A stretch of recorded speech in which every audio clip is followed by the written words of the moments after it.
Kung mamatay ang inahan o ang amahan, niya ang bata gamay pa, ang mga tao mabalaka dayon. Ngingon dayon, sus, unsa kay kaugmaon aning bata. Unsaon na lang. Mausad na, nahimo sana nato nga framework nga magsigitag ingon nga ay lang sa ako kuha Lord kay gagmay pa intawon akong mga anak. Mga anak mo na ano? Unsa na malang yay kaugmaon nila ug mawa nako. Ana ano? No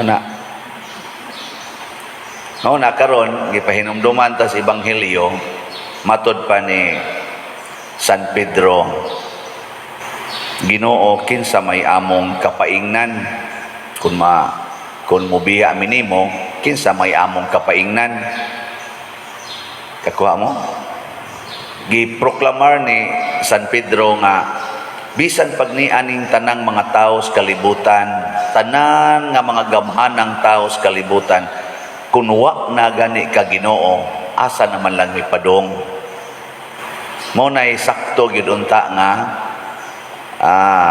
realization ba na kung naay Ginoo, bisag mahurot pa nagkamatay ng tanang tao diyang imong kunuhay gisaligan, ginikanan, mataktak kas trabaho, masunog imong balay, musuyo pag imong mga anak, ay lang kabalaka diha basta naalay Ginoo. Kana mo importante.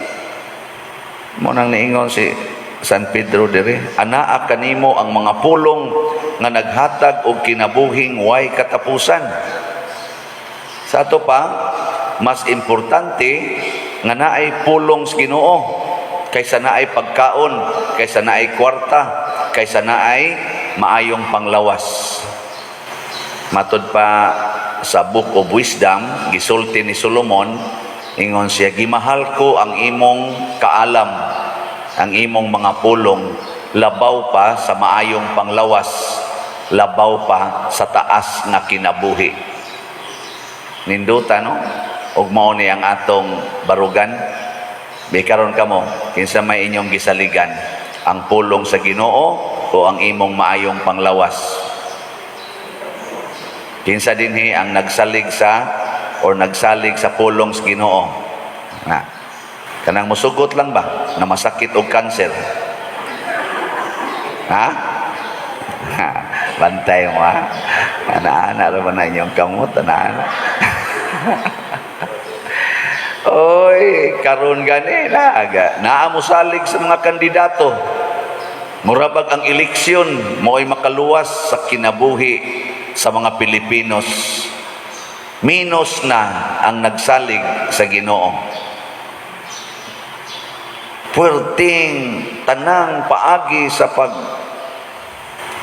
pamaagi aron lang mudaog ang kandidatong gisuportahan o ang kandidato mismo mubuhat sa tanan kay murag para niya ang pagdaog sa eleksyon maogi kaugmaon sa iyang kinabuhi. Hangtod na lang noon na sige ng inawayay, nagunay, nag-away ang ginikanan o ang mga anak. Nagunay na.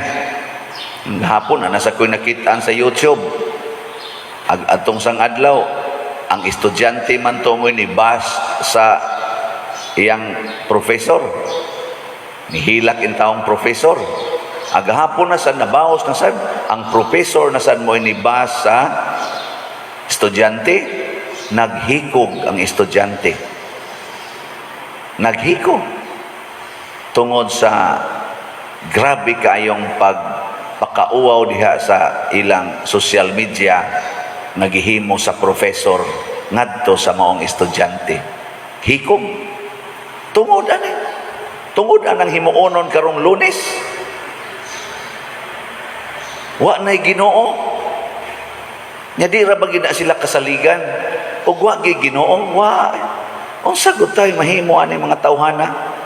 Bisan pag unsa na nila ka powerful, bisag unsa pa na nila ka kunuhay organized, bisag unsa pa na sila ka sa pamailain kadato, way mahimo og way Ginoo. Pinangga lagi tas Ginoo. bisan pa sa atong kabuangon. Pinangga lang gid ta. Ug mao na diri sa unang pagbasa si San Pedro nga mausay ni sulti diri sa atong ebanghelyo, asa man mipaingon kunwa ka Ginoo. Ang kining maong tao nga nahimo ng pangulo sa simbahan, matud pa sa unang pagbasa, nakaayo sad og mga paralitiko, nakabuhi sad minatay. Wa man di ay arang sa Ginoo, bisan pagani ang mga tao nga nagtuo niya, maliwat man niya, makabuhi man sa patay. Siunan ka ana. Wa gi problema. Og mamatay ta, pagbuot sa Ginoo, pwede sa taniyang buhion bisan pagpatay na. Kung mamatay ka, ginikanan, imong anak gamay pa, ay kamatay diha. Ang importante na ay Ginoo. Mao na ang ato untang misyon, mao gyud unta ang pagbutang og Ginoo diha sa kinabuhi sa matag tawo. Mao na sigihan akong balik-balik diri unsaon man pagbutang og Ginoo sa atong kinabuhi.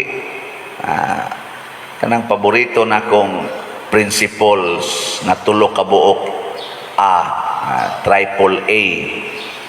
Unsa to? Ampo, alagad, og antos. Og naalang taan ang tulo, magsigitag ampo, magsigitag pangalagad, magsigitag antos, kana ang Ginoo kusog kay sa tong kinabuhi. Pero din agita magampo, sige lang tag pangwarta, sige na lang trabaho, patay gyud ka diha, stress ray labas nimo.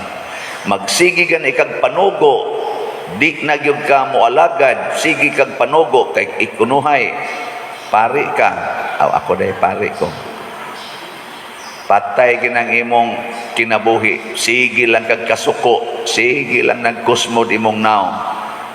Nya sige kag likay anang antos, hasta ng pag-antos nga nausap ang colors buhok, di ka kaantos, hasta ng imong kilay, di ka kaantos, hasta ng imong bana, di nimo maantos, hasta ng imong asawa, di nimo maantos, nga imo ginang pinili, patay gyud ka diha, bungkag ginang imong kinabuhi, wa na gid nay lami.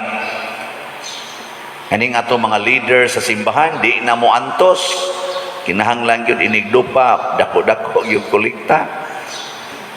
Ako antos mo lang kog dawat karon sa mga slat, hinay kay halin. Kay panahon mas eleksyon, basin pa inighuman ani, mukusog-kusog. Ito, antos lang ta. Di apte kausa na ito'y video footage si Mother Teresa of Calcutta nga naggubat dito, tingal ito sa itong dapitang gargubat. Nya nga putol man ang kaning kuan, mga koneksyon sa tubig.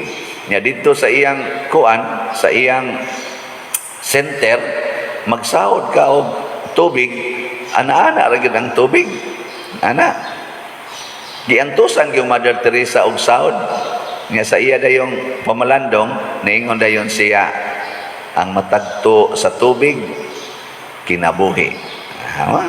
Nakat-on siya daginot sa tubig, kay matagto, kinabuhi. Kay muto lang ni ron, mahatag din ako dito sa akong kuan. Wa siya ma-discourage, kahinay ba ani oy? Wa siya magsigreklamo, giantos niya pagsahod. Unsa may kalambuan sa kinabuhi nato, kanus aman mo lambo kung kamautang mo antos. Kanabitang magsigig pangayo diha kwarta, naku antos gumog trabaho. Siya wa may ni-hire na mo pader. Naku maghuwat ay mo hire ninyo, kadaghan anang basura diha sa kilid, antusan na ninyo hipos. Ana, panglimpyo mo anang mga niklag up nga mga kanal, gunahin na ninyong kilid sa karsada, haron dili na masigig ka puno diha sa sagbot nga nahimo na lang noong blind curve, ang dili unta blind curve tungod ana mga sagbot. Gunahin na ninyo, ay mo paghuwat nga suguon pa mo sa barangay, kay wa gyud masuko ninyo diha inyo nang limpyuhan, ay lang nagpamutlang mga tanong. Dahil lang duko-duko, kisa mong suhol na mo, kwarta gyud mo ipangindaon, ayaw pangayog suhol, limpyuhin na diha, di ba? Ay testing ngayon, pag wa gyud kay buhat, kaysa mag-standby lang ka diya, pasinaw ng bangko, huwat og naay mo tugpa nga grasya. Ana, nyag na gani kawatonon, kawat dayon. Kuan ba kanang ayaw paghuwat nga trabaho, alagad niya ampo, simba dire, ampo. Ayaw pagsigid diha tan-aw lang anang unsa diha talan-awon, ampo niya alagad.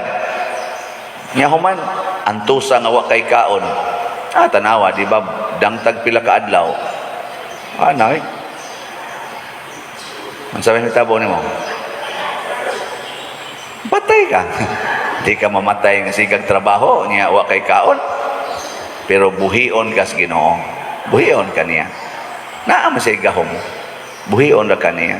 Og iya jud kang dayonon pagpatay, basig dili jud ka para diri karong mga panahon na padtuon na kanya sa langit. Nya, unsa may kalainas kinabuhi dinhi og sa didto sa langit. Way kalainan basta naay Ginoo. Ang kinabuhi dinhi malipayon, malinawon og tagbaw ka basta naay Ginoo sa atong kinabuhi. Ug adto sa kaslangit, samot na sad. Kay tuwa may Ginoo didto. Mao na matud pa ni St. Therese of the Child Jesus na sa statement sama sa dani ni San Vicente Ferrer mo na iyang statement no. Si St. Therese of the Child Jesus nasa na siya statement nga naa iyang himno gi compose ni Monsignor Rudy Villanueva. I spent my heaven by doing good on earth. Sabot mo na? Hawa mo sabot? Unsa man ang word nga spend? Present or past? Ha? Nahitabo na o wa pa mahitabo? O kanindot. Sa ato pa nasinati niya ang langit dinhis kalibutan pinaagi sa pag-ampo, pag-alagad o pag-antos. Sinan ka atong antosa niya atong iyang TV. 5 katuig muntingal itong inantos niya nga di na siya makakitag tao kay gi-quarantine siya for life. Mura bag COVID man nas una ang kanang TV atong panahon na. Murag COVID ba? Way kaayuhan. Mo tong kuan siya. Isolate siya to hangtod namatay. Pero ang iyang pagka-isolate, ang iyang pagsigig ubo nga perting sakita, iyang gihimong paagis pag-alagad. Giunsa man niya? Gi-offer niya ang iyang loneliness, ang iyang pains, ang iyang sufferings para sa tibuok simbahan. Gani nangayo pa siya dugang pangkasakit sa Ginoo aron daghan siya ika-offer para sa simbahan. Mo to iyang way of serving the church, labi na gyud sa missionary work of the church. O karon kuan ta, mission maron ang atong kuan. Church in Mission may atong tema karon. Maunay kang St. Therese. Pero tuwa ra siya sa sulod. Ang iyang pag-ubo, sakit ba kay dang muubo ka ng TB? Suwayo, pagpa-TB diha. Tis kita hutoy sa imong ubo.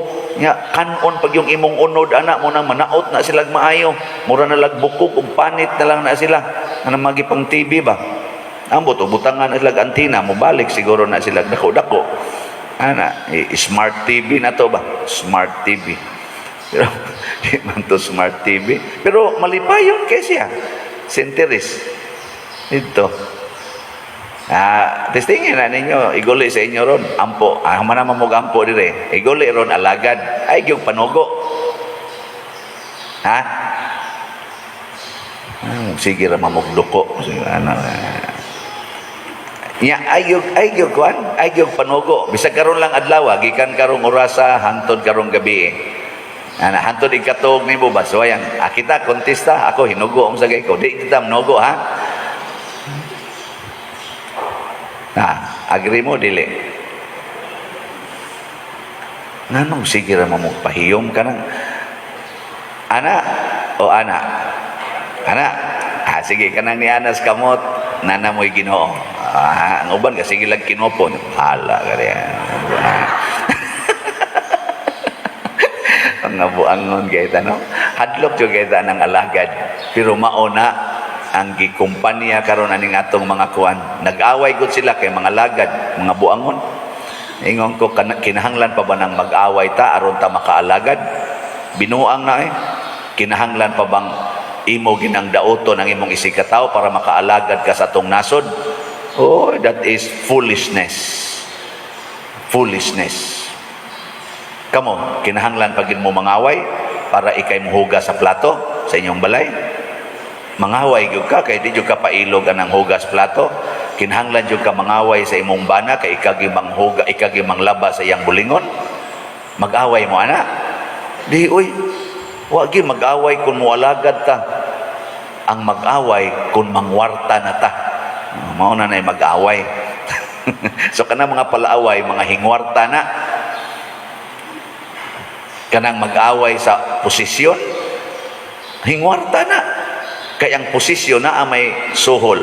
Munang gusto ma-promote kay dako og suhol, pero og ma-promote ka, dako baya imong responsibility. Kinsa goy mag-away para pag-atiman anang naa mga buang dinhi sa tong katilingban aron i-rehab sila.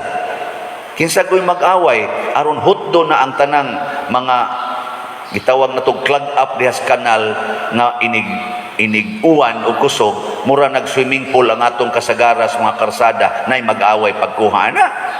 Kinsa goy mag-away aron maghimog mga karsada ngadto sa atong mga kaniniang kabungturan nga galisod ang atong mga mag-uuma pagdaha sa ilang produkto kay way karsadang tarong. Kinsa goy mag-away ana kudwa lang gid nay kwarta diha, di gyud mag-away. Kapoy anang siging buldos dito, nyawa kay sweldo. Kapoy anang magsigi kag gay dito unsaon pag simento na aron manindot, nya di katagaan og sweldo. Pero naa may kwarta, nag-away na. Ambot ni ang nagmisa, naabsa ka ni kwarta? Na ni kwarta, wa? Testingan na to. Nindog ta. Mga igsoon, si Kristo mao ang pulong nga naghatag kanato sa tinuod nga kinabuhi. Busa, masaligon kitang mudangop sa pag-ingon, Ginoo, pamatia kami. Ginoo, pamatia kami. Nga ang mga nangulo sa atong simbahan mosunod unta ni Kristo sa tibuok nilang kasing-kasing, hunahuna ug kusog. Mga muyo kita sa Ginoo. Ginoo, pamatia kami. Nga ang mga pangulo sa mga nasod nga nakasinati og kagubot ug kalisod, maningkamot sa pagkabot sa tiunay nga kalinaw, katarong ug kausbawan, mga muyo kita sa Ginoo. Ginoo, pamatia kami.